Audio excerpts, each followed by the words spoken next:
আসসালামু আলাইকুম দর্শক, কেমন আছেন সবাই? আজকে মাসকলাই ডাল দিয়ে কিভাবে মুচমুচে জিলাপি তৈরি করে নিতে হয় সেই রেসিপিটি শেয়ার করছি। চলুন দেখে নিই এর পুরো প্রস্তুত প্রণালী।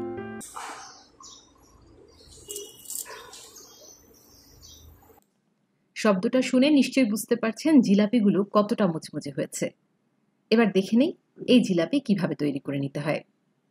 মাসকলাই ডালের জিলাপি তৈরির জন্য আমি একটা বাটিতে হাফ কাপ পরিমাণ মাসকলাই ডাল নিয়েছি। আমি এখানে খোসা ছাড়ানো কাঁচা মাসকলাই ডাল নিয়েছি হাফ কাপ পরিমাণ। সেই সাথে নিচ্ছি 1/4 কাপ পরিমাণ পোলাওর চাল। আমি এখানে চিনি গুঁড়া পোলাওর চাল ব্যবহার করছি 1/4 কাপ পরিমাণ। যতটুকু মাসকলাই ডাল নেবেন তার অর্ধেক পরিমাণ পোলাওর চাল নিতে হবে। এবার এই চাল এবং ডালগুলোকে একসাথে ভালোভাবে ধুয়ে নিয়েছি এবং এগুলোকে কুসুম গরম পানি দিয়ে আমি প্রায় 1 থেকে 1.5 ঘন্টা ভিজিয়ে রাখবো। এই 1 থেকে 1.5 ঘন্টার মধ্যেই কিন্তু এই চাল ডাল নরম হয়ে যাবে এবং নরম হয়ে গেলে এগুলোকে আমি পানি ঝারিয়ে নেব একটা ছাঁকনির সাহায্যে। তারপর এগুলোকে আমি ব্লেন্ড করে নেব স্মুথভাবে। ব্লেন্ড করার সময় আমি এর মধ্যে দিয়ে দেব 1/4 কাপ পরিমাণ ময়দা, অর্থাৎ হাফ কাপ পরিমাণ নিয়েছি মাসকলাই ডাল, 1 কাপের 4 ভাগের 1 ভাগ বা 1/4 কাপ পরিমাণ পোলাও চাল এবং সেই সাথে 1/4 কাপ পরিমাণ ময়দা। এই উপকরণগুলো দিয়ে আমি হাফ কাপ পরিমাণ পানি দিয়ে এই সমস্ত উপকরণ একসাথে ব্লেন্ড করে নেব। পানির পরিমাণ কম বেশি লাগতে পারে, আমার এখানে প্রায় হাফ কাপ প্লাস 2 টেবিল চামচ পরিমাণ পানি লেগেছে স্মুথভাবে পেস্টটা তৈরি করে নেওয়ার জন্য।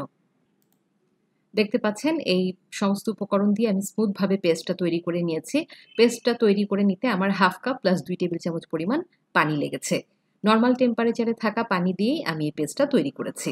আমার জিলাপির ব্যাটার একদম তৈরি। এবার জিলাপির জন্য শিরা তৈরি করে নেব।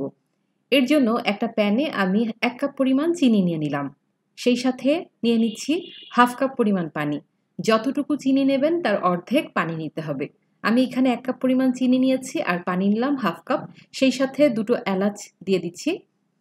এবার চুলাটাকে মিডিয়াম আঁচে রেখে আমি এই চিনিটা গলে যাওয়া পর্যন্ত অপেক্ষা করছি।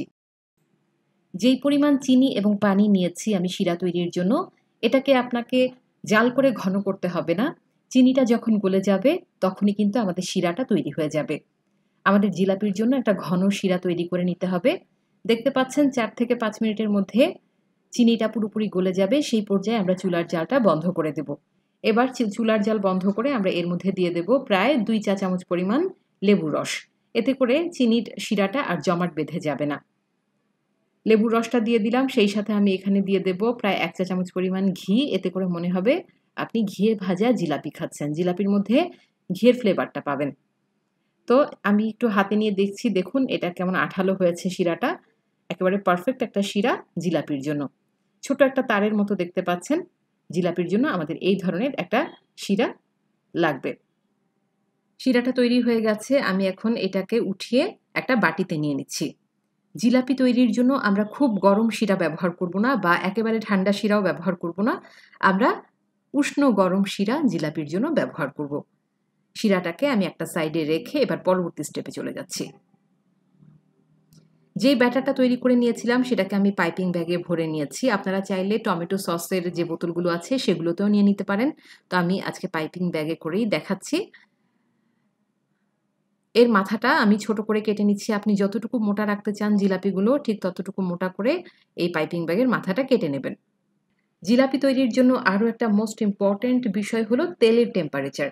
তেলের টেম্পারেচারটা যদি ঠিক না হয় তাহলে কিন্তু আপনার জিলাপিগুলো গোল গোলভাবে ফুলবে না। তেলটাকে বেশ ভালোভাবে গরম করে আমরা চুলার জাল মিডিয়াম করে দেব। তেলটা বেশ ভালোভাবে যদি গরম না হয় তাহলে জিলাপিগুলো কিন্তু পাত্রের তলায় বসে যাবে এবং এগুলো চ্যাপ্টা চ্যাপ্টা হবে। আমরা চাই গোল গোল জিলাপি, অর্থাৎ তেলে দেওয়ার সাথে সাথেই যাতে জিলাপিগুলো উপরে ভেসে ওঠে, তাহলেই কিন্তু আপনার জিলাপিগুলো গোল গোল হবে। আর জিলাপি যদি গোল না হয়ে চ্যাপ্টা চ্যাপ্টা হয় তাহলে কিন্তু শিরাও ঠিক মতো ঢুকবে না আর সেই জিলাপিগুলো খেতেও কিন্তু মোটেও ভালো লাগবে না। তেলের টেম্পারেচারটা খুবই ইম্পর্ট্যান্ট। তেলটা বেশ ভালোভাবে গরম করে চুলার জাল মিডিয়ামে রেখে তারপরে আমরা জিলাপিগুলোকে ভেজে নেব, যাতে জিলাপিগুলো দেওয়ার সাথে সাথে, অর্থাৎ জিলাপির ব্যাটার দেওয়ার সাথে সাথে যাতে এগুলো তেলের উপরে ভেসে ওঠে।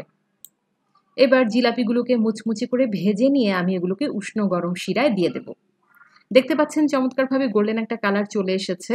আমি কিন্তু কোনো কালার ইউজ করিনি। আপনারা চাইলে কালার ইউজ করতে পারেন। আমি আজকে কালার ইউজ করা ছাড়াই জিলাপিগুলো তৈরি করছি। তো এগুলো যখন সুন্দর একটা গোল্ডেন কালার চলে এলো এবং মচমচে হয়ে গেল, আমি এগুলোকে সরাসরি উঠিয়ে এগুলোকে উষ্ণ গরম শিরায় দিয়ে দিলাম। শিরায় দিয়ে কিন্তু বেশি সময় রাখবেন না। শিরায় দিয়ে আমরা এগুলোকে 25 থেকে 30 সেকেন্ড রেখে দেব শিরার মধ্যে, উল্টে পাল্টে এগুলোকে আমরা উঠিয়ে নেব। আমি আবারও বলছি, জিলাপিগুলো ভেজে সাথে সাথে জিলাপিগুলো উঠিয়ে আমরা উষ্ণ গরম শিরায় দিয়ে দেব।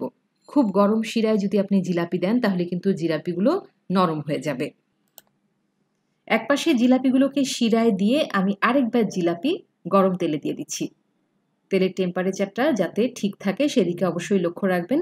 তেলটা যদি ভালো মতো গরম হয় তাহলে কিন্তু জিলাপির ব্যাটার দেওয়ার সাথে সাথে এগুলো তেলের উপরে ভেসে উঠবে এবং গোল গোল জিলাপি তৈরি হবে। জিলাপি দেওয়া শেষ হয়ে গেলে আমি সাথে সাথে শিরা থেকে জিলাপিগুলোকে উঠিয়ে নেব। প্রিয় দর্শক, আপনারা দেখলেই বুঝতে পারবেন কি চমৎকারভাবে এই শিরাগুলো জিলাপির মধ্যে ঢুকে গেছে। একেবারে রসের টইটুম্বুর এই জিলাপিগুলো আমি এখন শিরা থেকে উঠিয়ে নিচ্ছি। এভাবে সবগুলো জিলাপি আমি ভেজে নিচ্ছি।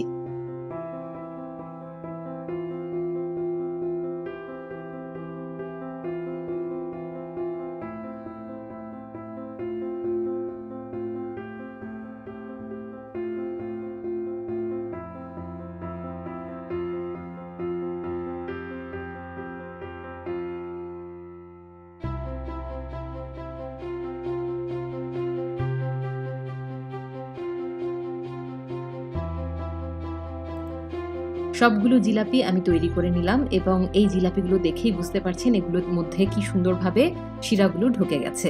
একেবারে রসের টইটুম্বুর জিলাপিগুলো দেখেই বোঝা যাচ্ছে এগুলো কতটা মুচমুচে হয়েছে। প্রিয় দর্শক, মাসকলাই ডালের জিলাপি খেতে কিন্তু অসম্ভব মজাদার। একেবারে দোকানের মতো টেস্ট আপনারা পাবেন আর এগুলো লম্বা সময় ধরে মুচমুচে অবস্থায় থাকে। আশা করছি আমার আজকের এই রেসিপি আপনাদের ভালো লেগেছে। রেসিপি ভালো লেগে থাকলে আমার এই চ্যানেলটিতে একটা লাইক দেবেন এবং পরবর্তী ভিডিওগুলো পেতে আমার চ্যানেলটি অবশ্যই সাবস্ক্রাইব করবেন। আজ তাহলে এই পর্যন্তই। পরবর্তীতে নতুন কোনো রেসিপি নিয়ে আবার হাজির হয়ে যাব। সবাই ভালো থাকুন, সুস্থ থাকুন। আল্লাহ হাফেজ।